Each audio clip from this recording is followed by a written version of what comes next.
Hola amigos de Prevention Talks, ¿cómo están?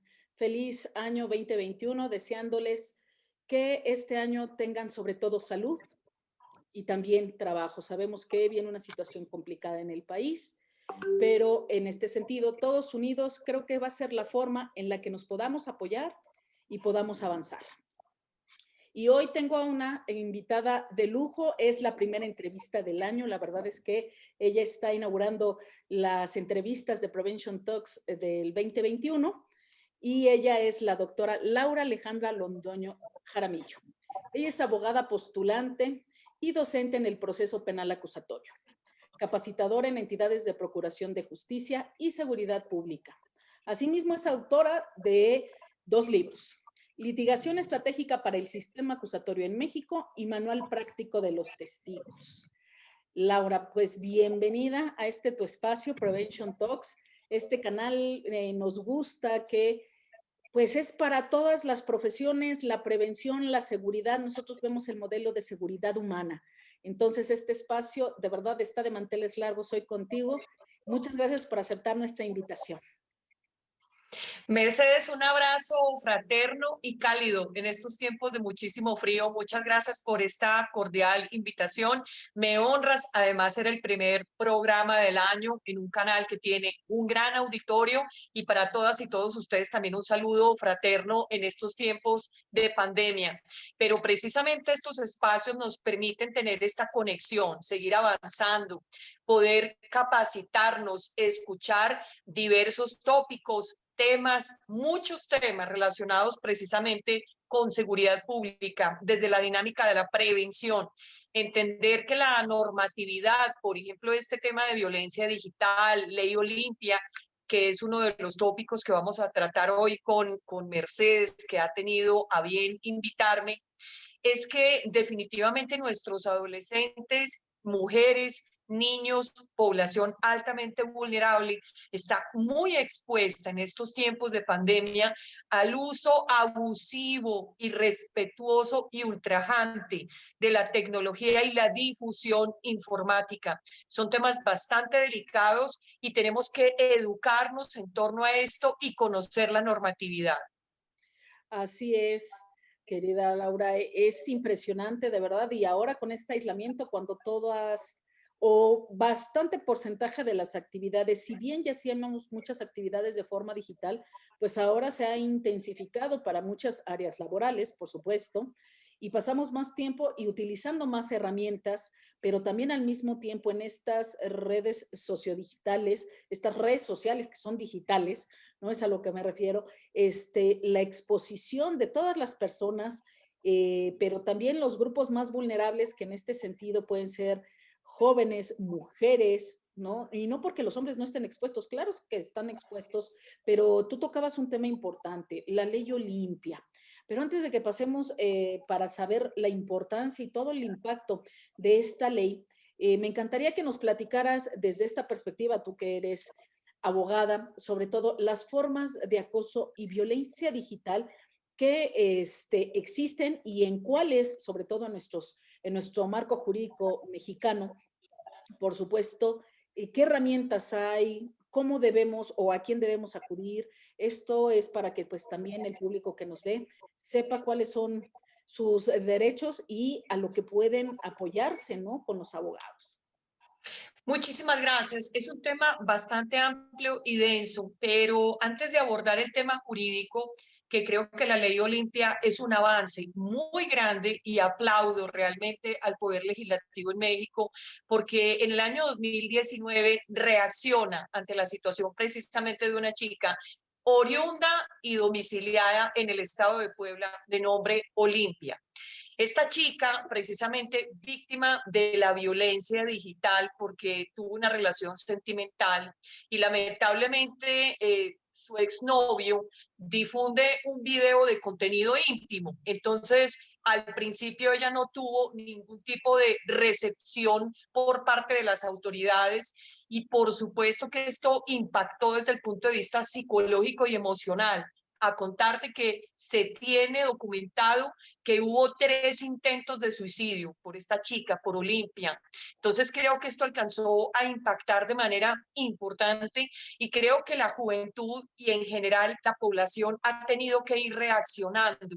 Y hay voces de feministas, hay grupos, hay organizaciones no gubernamentales que precisamente han jalonado positivamente que se construya y se cimente legislación de este nivel.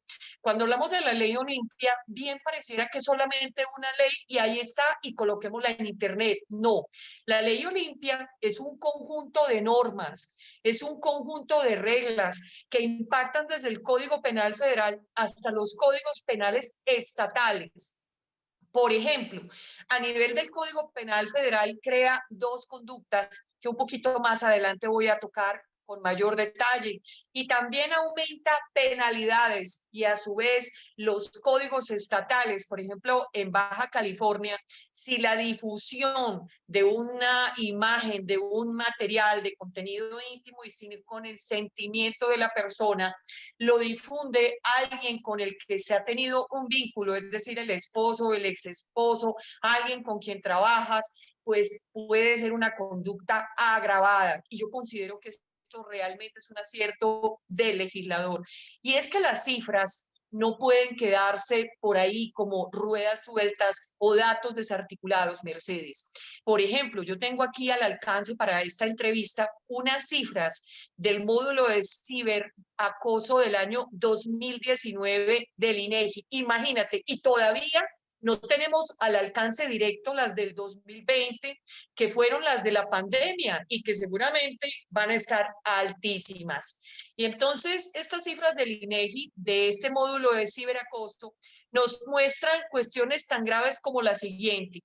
Muestran que es más del 90% de las agresiones en espacios virtuales no se denuncian, dato ligado al estado emocional de las víctimas para evitar lo que se conoce como revictimización o victimización secundaria, porque lamentablemente no todas las personas encargadas de procuración y administración de justicia tienen ese componente humano ni esa formación para evitar precisamente que la víctima tenga que soportar cuadros de victimización a lo largo y amplio de las 3 etapas de un proceso penal. Es verdaderamente lamentable que a una persona en una entrevista forense se le maltrate y hasta se le critique por la forma en la que viste.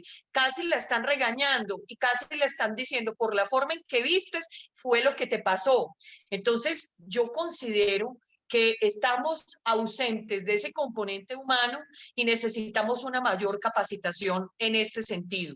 Esas mismas cifras de este módulo del INEGI anuncian particularmente situaciones bastante complejas que yo considero que las autoridades al momento de recibir las denuncias deben totalmente contrarrestar. Por ejemplo, en México cerca del 25% de las mujeres en esa encuesta, en estas cifras del INEGI, indicaban 25% de las mujeres que utilizan Internet ha sufrido agresiones virtuales. Y no entro en los detalles porque son múltiples. En términos absolutos son 9.4 millones de mujeres las que han sufrido violencia digital. Y estoy atenta de las cifras del 2020. Esto es 2019, cuando no todavía teníamos una necesidad tan grande del tema digital. Ahorita es absolutamente necesario hasta para subsistir y generar mecanismos para sostenerse económicamente y generar la manutención. En el rango de mujeres de 12 a 29 años, el nivel de violencia supera el 33%. Es decir, estamos hablando de adolescentes y mujeres adultas jóvenes. El nivel de escolaridad de las mujeres no hace una diferencia significativa en el nivel de violencia, es decir, en cualquier nivel y en cualquier estrato. Muy bien, hablamos también de al menos 4 de cada 10 mujeres ha recibido propuestas o insinuaciones sexuales a través precisamente del ciberespacio. Poco más del 25% de los agresores son conocidos de la víctima. Óyeme esto. Y por supuesto que entonces esto imprime, Mercedes, una mayor dificultad al momento de denunciar, porque entonces denunciar al papá, denunciar al primo, denunciar al amigo, denunciar al compañero de trabajo. Mi pregunta es, qué es lo que está pasando con la educación también a nivel de los hogares, que colocamos el internet y no tenemos un mínimo control de lo que está sucediendo con estas niñas, con estos niños y con estos adolescentes, porque bueno, las mujeres adultas podemos tomar una decisión en un momento dado, aunque también se sanciona y particularmente, por ejemplo, y derivado del caso Olimpia, cuando hay una relación de pareja, es decir, esposos, compañeros, unión de hecho, como lo quieras llamar, noviazgo, obviamente hay un nivel de confianza, pero cuando se termina la relación, ¿por qué se tiene que difundir el material de contenido íntimo sin el consentimiento de la persona como si fuera una especie de repudio, de venganza? Esto es precisamente a lo que ha resonado el legislador y por eso es que ha sido creada ese conjunto normativo denominado Ley Olimpia, que ha impactado no solamente el Código Penal Federal, sino diversas y múltiples legislaciones locales. También ha impactado la ley de acceso de las mujeres a una vida libre de violencia. Encontramos en estas mismas cifras del INEGI, en las mujeres las agresiones digitales producen significativamente mayor enojo, desconfianza, inseguridad, miedo, frustración que los hombres. Es decir, no estamos aquí generando una discriminación caprichosa ni arbitraria. Es que obviamente el componente emocional de una mujer es diverso al componente emocional de un hombre y no estamos sustentando un nivel de vulnerabilidad en un desequilibrio de roles sociales, ni mucho menos, Mercedes. Las cifras hablan y las cifras deben ser interpretadas de manera objetiva. Insisto, estoy a espera, por supuesto, de lo que nos arrojen las cifras del año 2020, que seguramente van a ser muchísimo más crudas. Y me preguntabas, ¿qué pueden hacer las víctimas? ¿Qué hago si soy víctima de violencia digital? Pues bien, hay unos portales que están dispuestos para denuncias precisamente de carácter electrónico, porque la denuncia que para el caso particular es la querella, en tratándose de la violencia digital, puede ser ejercitada de manera personal, es decir, te toman la denuncia y te deben entrevistar y esto debe tener un trámite inmediato, o también a través de unos portales que funcionan y que debes encontrar fácilmente en Google. Debes acceder y obviamente se te va a direccionar y se te debe dar una atención inmediata. Es más, la Ciudad de México ha habilitado también el poder hacer reportes de violencia digital a una policía denominada cibernética. Tengo esos portales, se pueden compartir con nuestro público.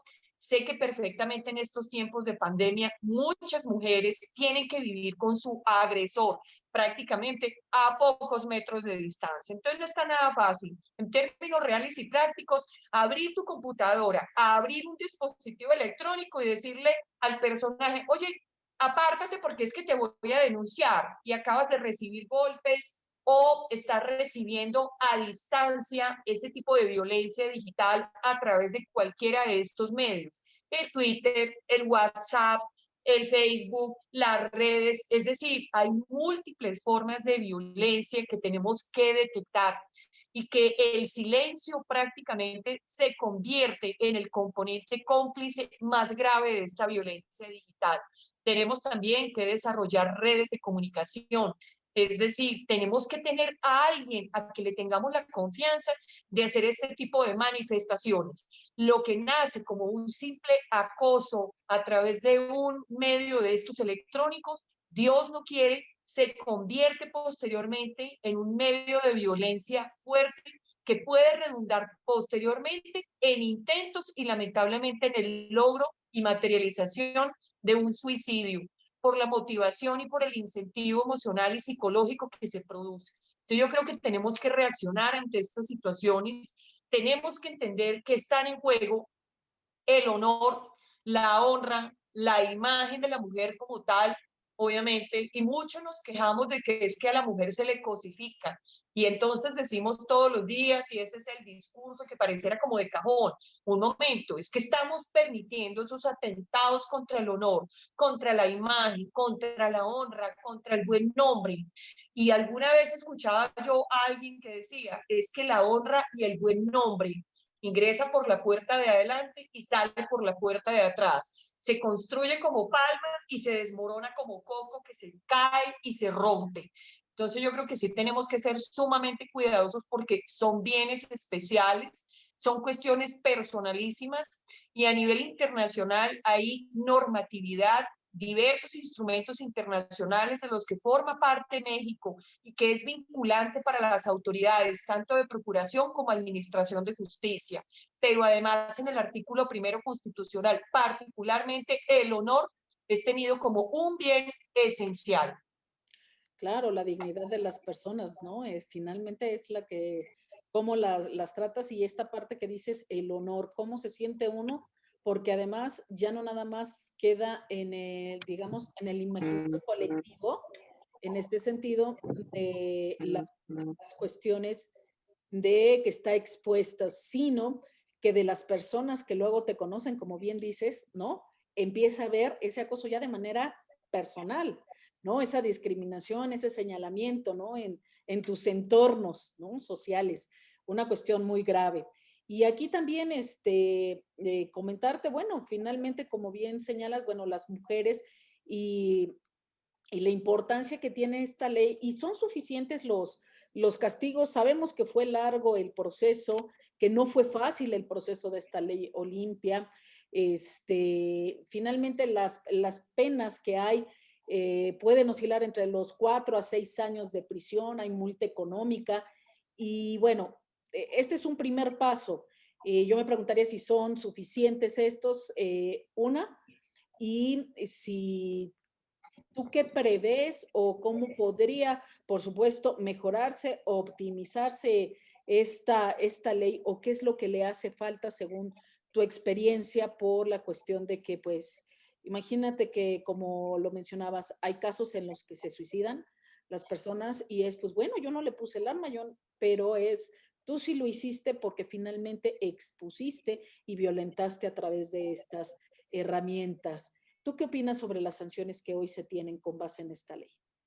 Pues fíjate que la ley Olimpia, dentro de toda la normatividad que ha promovido y que el legislador ha impactado y ha establecido, tanto a nivel federal como a nivel local, por ejemplo, aquí me voy a permitir revisar rápidamente. En el Código Penal Federal, con base en el conjunto normativo de ley Olimpia, han sido creados básicamente dos tipos penales: delito contra el acoso sexual, artículo 179 bis, que sanciona comunicaciones que sostengan los adultos con menores de edad o con personas con discapacidad y mediante las que soliciten actos de carácter sexual, conocido como el grooming.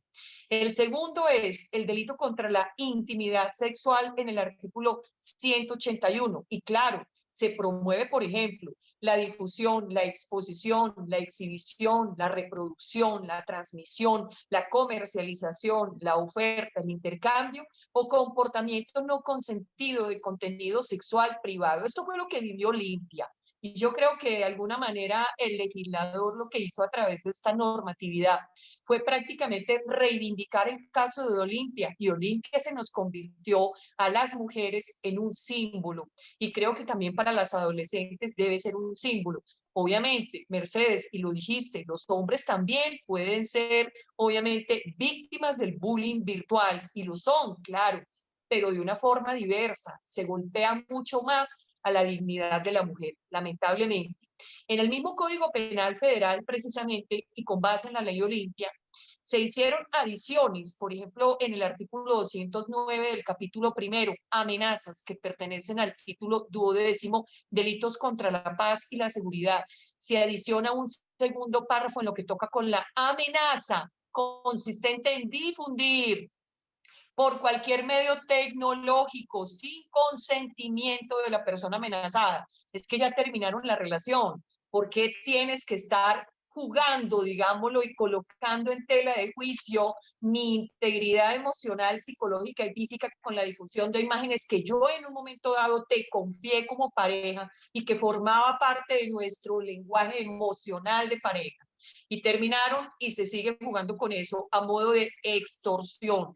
Entonces yo creo que la ley Olimpia definitivamente es un logro importante, establece en efecto, y tú lo has mencionado, una penalidad importante, pero lamentablemente lo que sucede en la realidad es que nuestras autoridades deben ser más sensibles con esta situación. Yo he preguntado en estos días, desde que empecé a estudiar para prepararme para esta entrevista, poder tocar estos tópicos, y en estos días escribí precisamente un artículo para alguna revista que va a salir en estos días hablando de la ley Olimpia. Me preocupa enormemente y lo he consultado y no hay muchos casos donde se esté procesando lo de la violencia digital. Es decir, ahí está la normatividad y no sería el primer caso en el que el legislador ya nos ha proporcionado las herramientas, pero necesitamos más capacitación. Necesitamos entender que, por ejemplo, la Suprema Corte recientemente ha actualizado el manual para juzgamiento con perspectiva de género. Y eso también obviamente debe adminicularse. Es decir, México cuenta con las herramientas legales óptimas, suficientes, pero necesitamos más seriedad al momento de investigar un delito de estos y al momento de juzgarlo. Y pues lamentablemente los errores que se cometen en la integración de una carpeta de investigación redundan en que fácilmente se nos va y queda en libertad una persona. Y la prueba digital, la prueba electrónica, no es de fácil manejo. Creo que se tienen que preparar muy bien todos los elementos que participan en la integración de una carpeta de investigación. Me parece que es de suma importancia para darle la seriedad a esas investigaciones. Por supuesto, y a mí con todo esto que comentas, bueno, también lo que la organización, la UNICEF, la Organización Mundial de la Salud, también ha investigado y nos dice que, bueno, actualmente la edad media de inicio al mundo de Internet se establece en los 7 años de edad, ¿no? ¿A qué están expuestos los niños y las niñas en este sentido, ¿no? Desde ser reclutados para acciones criminales, los riesgos relacionados con todo el desarrollo de los contenidos, ver las relaciones, estos riesgos de sus relaciones sociales, cómo se establecen y sobre todo porque también de acuerdo a los estudios que se han hecho, pues a partir de esa edad, sobre todo ya con la socialización de los propios niños, empiezan a tener esta parte de querer pertenecer más, ser aceptados en el grupo social de sus compañeritos, de sus amigos, ¿no? Entonces, ¿cómo es tan fuerte esta parte? Y como mencionabas, por las actividades principales, ¿no? Desde el grooming, el sexting, sextorsión, el ciberbullying, ¿no? Que se dan. Y aquí tocaste un punto también muy clave, que esto nos lleva a tener mayores herramientas. Están las leyes ahí, por supuesto, pero también esta parte de la educación. Para que haya prevención, yo siempre he dicho que se necesita la parte de educación en cuanto a tener el conocimiento, tener al alcance cierta información para poder hacer conciencia en las personas. Entonces, esta parte de la educación, que todas las áreas también se deben de tocar, que se debe de actualizar hasta en las cuestiones en términos escolares, ¿no? Y más que ahora, pues también los niños están tomando clases, ¿no? Por diferentes vías, los jóvenes, y a cualquier edad también, me ha tocado ver en algunas universidades casos donde también no es que por desconocimiento en este sentido, por ser un adolescente o estar más joven, sino ya jovencitas mayores de edad y todo, que también depositaste, como bien dices, la confianza, ¿no? En amigos o en una pareja y las han expuesto al grado de pues subir fotografías y tener una nube, ¿no? Para estarse pasando o haciendo viral cierta información. Eso es muy triste y no estoy hablando de la educación de un grado escolar, sino de la educación que también va desde lo que llamemos formar a padres y madres, que si bien no hay un manual, ¿no? Es importante tener el conocimiento y esto no tiene nada que ver con una posición socioeconómica, tiene que ver con esta parte de sensibilización y que también hay una corresponsabilidad por parte de nuestras autoridades. ¿Tú qué opinas, Laura? Es supremamente importante, Mercedes. Yo creo que nuestra generación hace, no voy a decir muchos años para que no nos calculen la edad, chica. Nos vemos bellas y jóvenes. Así es. Mira, hace, no sé, algunos lustros, nos educaban y nos decían, oye, ten cuidado con aquello, ten cuidado con lo otro. Y lamentablemente, yo no sé tú, pero yo cuento lo siguiente. Nuestras madres, la mayoría, no quiero calificar de mojigatería, pero sí un recato, ¿no? De cierta época. Y entonces, obviamente, la educación era muy limitada desde el punto de vista sexual. A duras penas nos decían lo indispensable, que ha sido la vida la que nos ha ido enseñando. Y pues obviamente uno en ese proceso de maduración va entendiendo muchas situaciones. Pero ahorita el reto de la educación es doble, no es solamente desde el punto de vista de la sexualidad, Mercedes, es desde el punto de vista de la tecnología y la sexualidad. Y entonces, si nos cuesta trabajo despojarnos de pronto de estereotipos y de situaciones para poder hablar con las hijas y con los hijos desde pequeños del tema de la sexualidad. Ahorita entonces toca entrarle al tema de la tecnología. Oye, entonces es doble de la dificultad, pero nos va a tocar sensibilizarnos porque nuestros niños están muy expuestos. Mira, por ejemplo, la ley de acceso de la mujer a una vida libre de violencia para la Ciudad de México, en su artículo séptimo, fracción décima, dice, y tú me lo preguntabas hace un momento, ¿cuáles son esas formas de violencia digital? Cualquier acto realizado mediante el uso de materiales impresos, correo electrónico, mensajes telefónicos, redes sociales, plataformas que ahorita están en aumento con el tema de la pandemia y pasamos horas prácticamente pegados de los dispositivos. Entonces, exponer, distribuir, difundir, exhibir, reproducir, transmitir, comercializar, ofertar, intercambiar, compartir información, audio, video reales o simulados. Óyeme esto, y podríamos pensar que el daño es intangible. No, el daño que se está produciendo con la violencia digital es real, porque es real el daño psicológico, para el daño moral en un momento dado, para la reclamación por vía civil o cuando se comete el delito. Y por supuesto que a una persona se le condena a reparar el daño.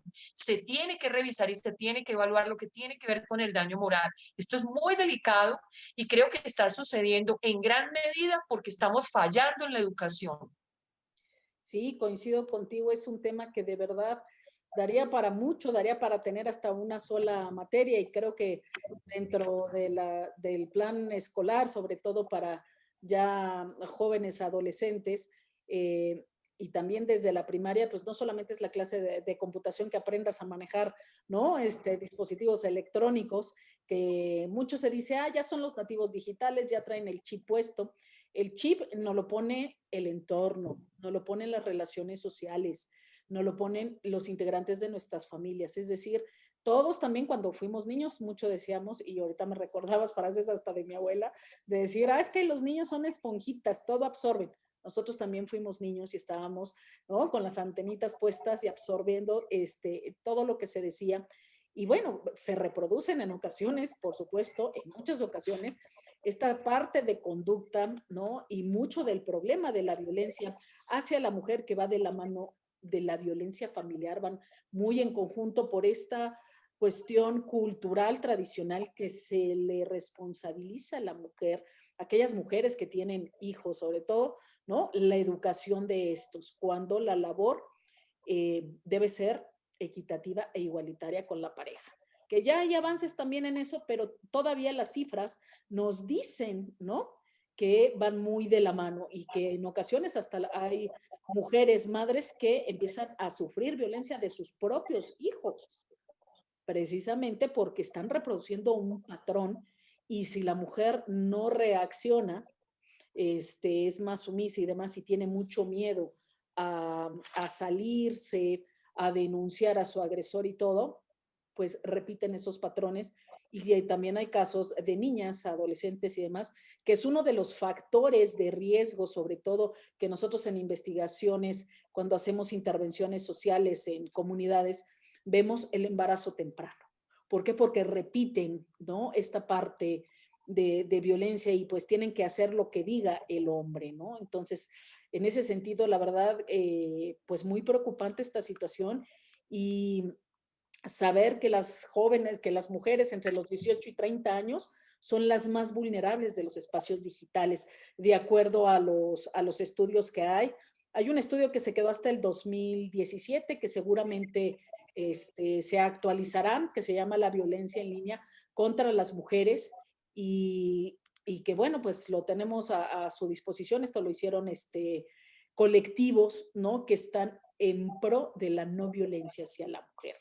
Entonces, en ese sentido, o escuchar, ver las cifras y saber que el 66% de las mujeres mexicanas, yo creo que este porcentaje ya ha subido un poquito más, mayores de 15 años, han vivido una forma de violencia.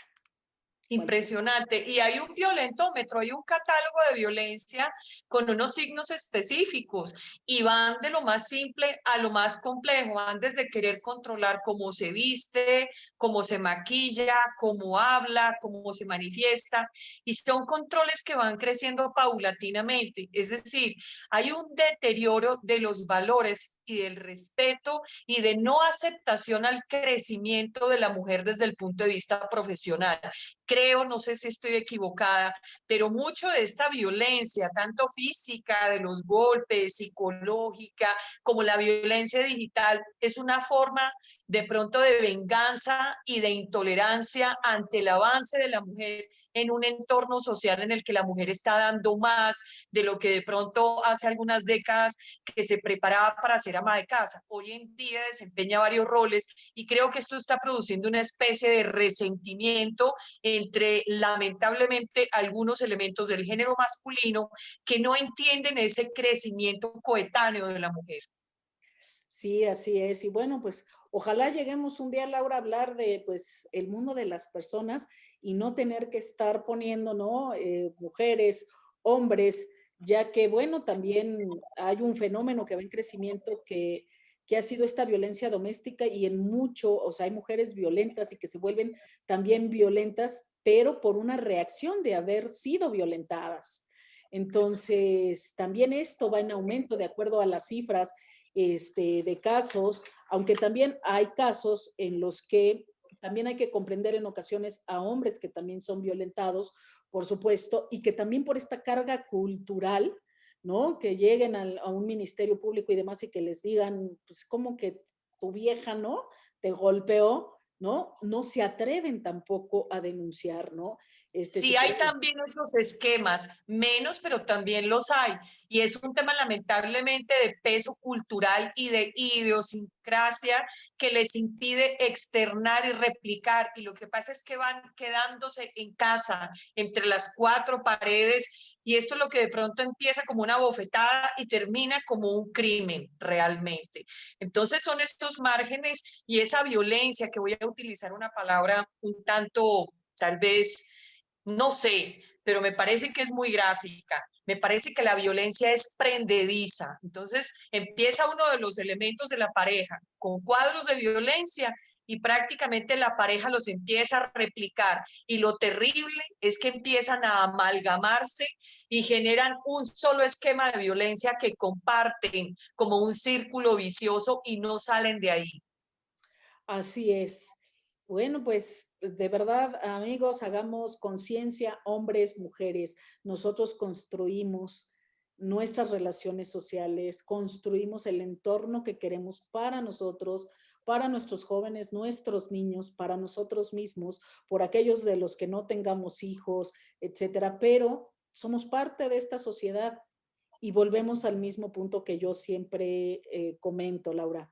Debemos de empezar también porque a veces como vecinos o cuando como conciudadanos y vas por la calle y demás, etcétera, no tenemos esa empatía si vemos que se está causando un daño, ¿no? A una mujer o a un hombre, ¿eh? O sea, la verdad es que la mayor parte de la gente ya no se mete, ¿no? Y nos hacemos omisos o sobre todo si sabemos que están violentando a una mujer y demás, pues también caemos en esas omisiones de poder ayudar a alguien, ¿no? La peor de las violencias, yo siempre he dicho que es la indiferencia y nos hemos vuelto indiferentes. Desafortunadamente, la tecnología de tiempo atrás nos había aislado, curiosamente.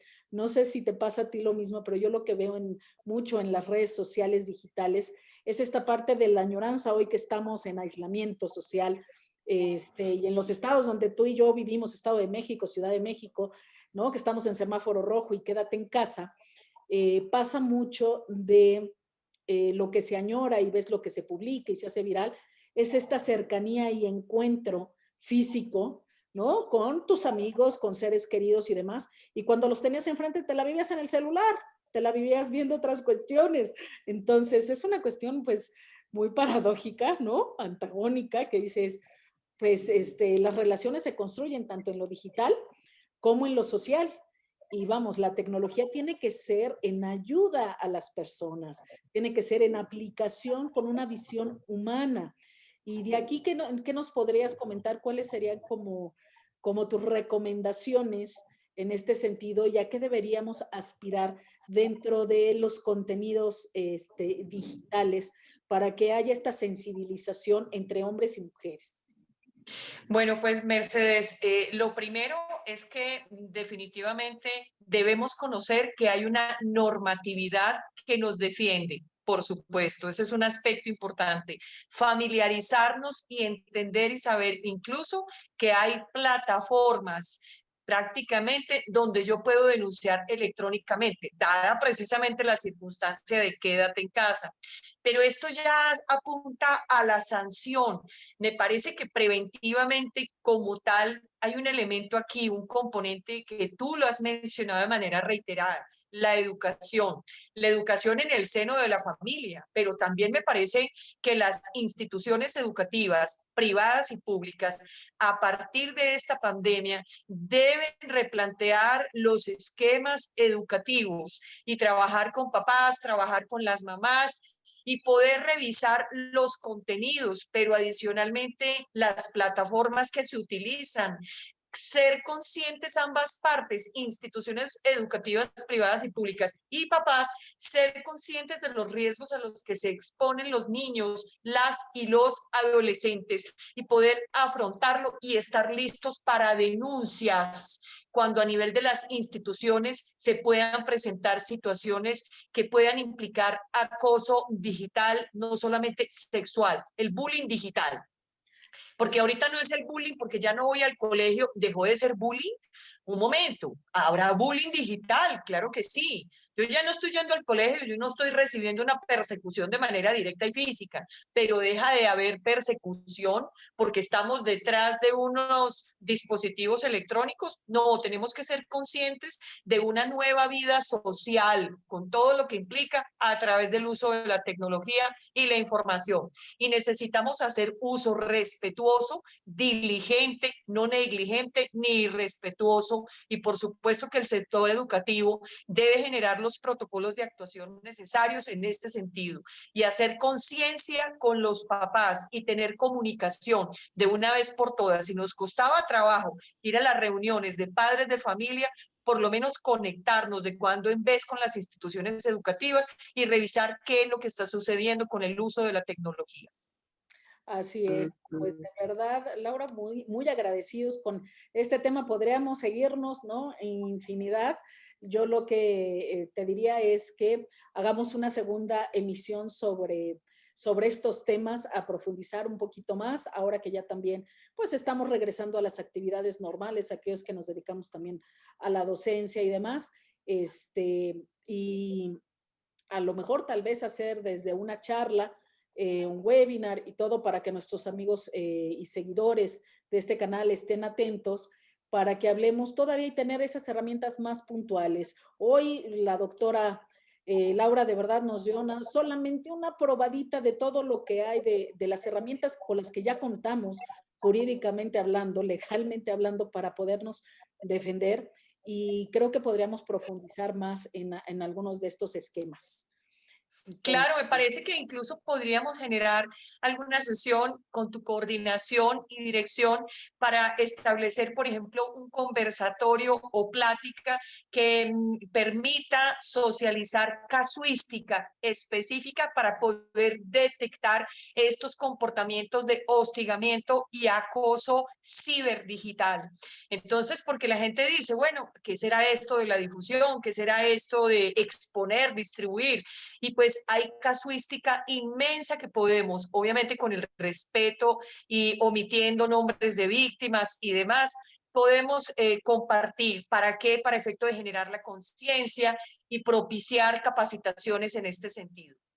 Perfecto, Laura. Bueno, pues amigos, ya nos tomó la palabra. Estaremos haciendo la convocatoria próximamente. Esperen noticias. De verdad, doctora Laura, muy agradecidos porque estuvieras con nosotros en este primer programa del año. Y no se les olvide, si les gustan los contenidos de este canal, por favor, toca la campanita, suscríbete, danos like y nos encontrarás en demás redes sociales. Por favor, Laura, si nos mencionas tus redes sociales, ¿cómo te encuentran en ellas para que puedan tener contacto directo nuestros seguidores y amigos de este canal? Muchísimas gracias, Mercedes. Muchas gracias a todas y todos ustedes. Ha sido un gusto, un honor poder estar en esta tarde del día de hoy, siempre esperando ser de mucha utilidad. Por el Facebook me localizan como Alexa Jaramillo y por supuesto que también tengo fanpage. En el fanpage aparezco como Laura Alejandra Londoño Jaramillo. Próximamente, ahorita finalizando el mes de enero, Dios mediante, espero también estarles comunicando que voy por mi tercer libro. Ya ahorita en diciembre lo entregué, entonces estoy en proceso de edición. Fue un proyecto un tanto maratónico porque lo venía trabajando, sí, pero estaba ahí como muy lento, estaba como a velocidad tortuga en reversa. Y en diciembre, un instituto con el que he venido trabajando en el proceso penal acusatorio, pues prácticamente me dio como esa patente de corso. Entonces me dijo y me propuso, bueno, hagamos impresión del libro, lo entregué en diciembre y pues espero también tener la oportunidad más adelante de comunicarlo y poder aplicar lo que se va a trabajar o lo que se presenta en ese libro en el manejo, por ejemplo, de víctimas, de testigos, de personas relacionadas, víctimas que han sufrido el tema del ciberacoso. Perfecto, pues bueno, ya te estaremos organizando una presentación virtual, también amigos, si nos lo permites. Y de verdad, pues muy honrados, muchas felicidades por tu nuevo libro y amigos, nos vemos en el próximo podcast. Nos escuchamos y nos vemos también en la próxima entrevista. Que estén muy bien. Hasta luego. Un abrazo inmenso. Gracias.